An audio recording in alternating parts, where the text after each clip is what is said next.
Imagine that your company has a food delivery app. Management team has decided that the next strategic area to take it in the future is to focus in rural areas, which are not served properly by other food delivery apps. Meanwhile, the development team is focusing building features to support high-end restaurants in big cities. At the same time, sales team is pitching corporate catering services to big businesses. And at the same time, marketing has prepared a campaign about partnering with major grocery chains for food delivery. You can see that pretty much nobody here is aligned. Everybody's trying to go in different directions. And the reality is that there's going to be zero progress or very little progress towards the goals and the strategy that the company has set. This is the cost of misaligned strategies. So in this video, let's cover what strategic alignment is, why a strategic misalignment happens, and how can you achieve it back. So a strategic alignment is the process of ensuring that various parts of the organizations, teams, projects, and operations are aligned and have the same goals and coordinated to achieve the same outcomes. In the end, this is like a symphonic orchestra. Everybody is trying to achieve a goal, playing a piece or playing a whole concert. If different members of the organization, the orchestra, start to try to go in different directions because they see opportunities going in a certain new direction, in the end, what is going to happen is chaos, is not going to achieve the goal, is not going to play the piece that they wanted to play. When you have a strategic alignment, what you're going to achieve is efficiency, clarity, shared purpose, and most important, create a business impact. Have business outcome, because everybody going in the same direction means that you are really going to tackle that problem and not dilute yourself over too many efforts that are not aligned, which obviously will increase your chances of success. If you want to learn the system that I use in different companies to achieve strategic alignment, go check out the free training video in the description down below. Strategic alignment, it is lost usually in companies at a certain point. And why does this happen? Usually when you start a company, when you start a new product, there is usually somehow a relatively good alignment. Everybody's trying to tackle a problem, everybody's trying to achieve a solution for a specific problem. And for this, I like to use the curve of diffusion innovations. Why? Because it shows you the journey that usually companies go through that is going to help you understand much better why strategic alignment usually is lost. So the first thing that happens usually when you start a company is that your company is created, you are trying to solve a problem and a need from customers, and you're trying to build a solution obviously around that. That usually is your product, your app, whatever it is. At that point, you might have some adopters, innovators or early adopters, and then you have to cross what is usually called the chasm. The chasm is difficult to cross because that's usually the point that you start achieving some kind of a product market fit, meaning that people really have seen that there is a problem out there that is big enough and that your solution really is solving the problem and is actually bringing a benefit for them, whatever that benefit might be. Then what happens is that you start growing, because after crossing that or achieving that first product market fit, you have not achieved the vision of your product. You probably still have many features to go through. You still have probably to get new audiences that were part of your vision. But at some point, when you are in the early majority, you start to hit most of the needs that you have to cover your vision. And now is when the problem starts.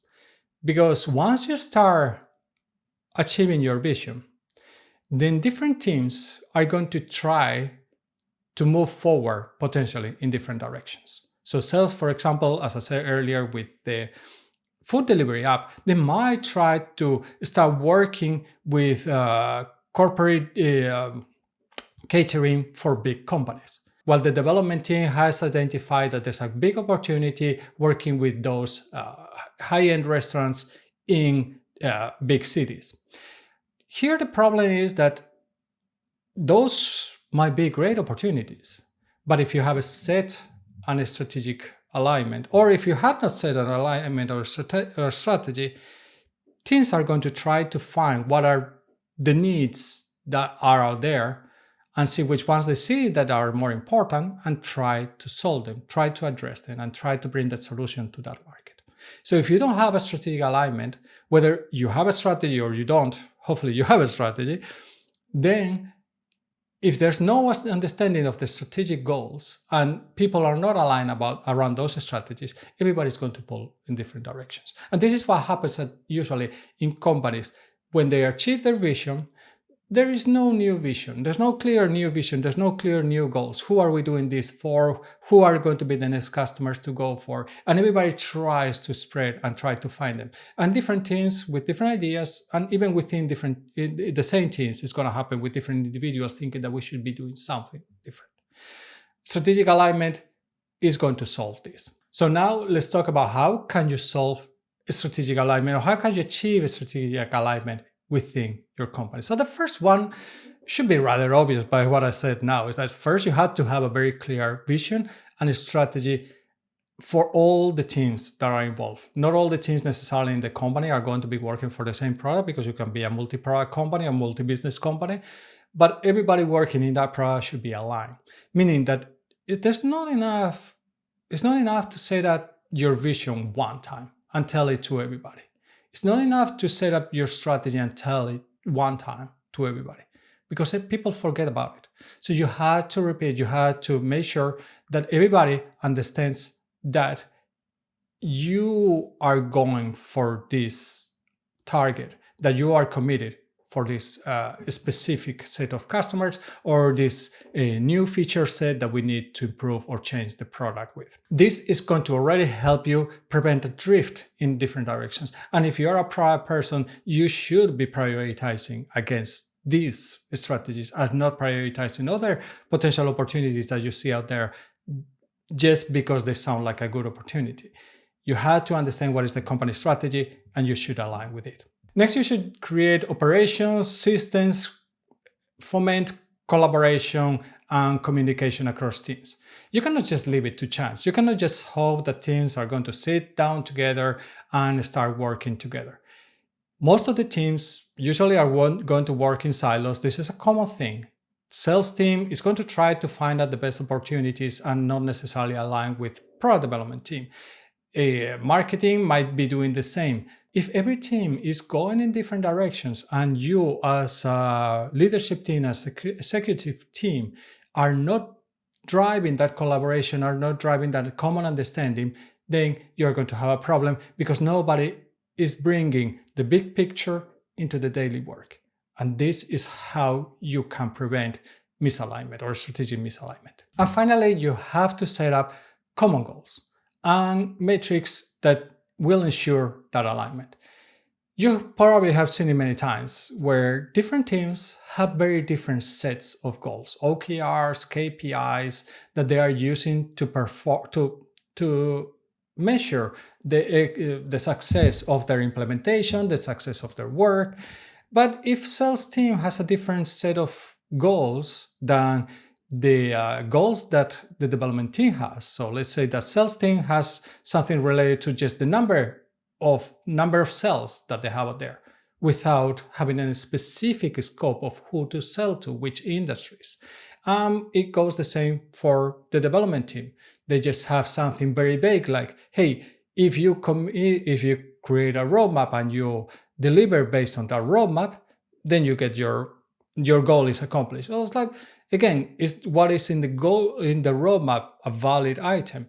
If you are able to really merge those goals, where you are setting the goals, for example, that the goal is that we are going to do that or move this food delivery app to support rural areas.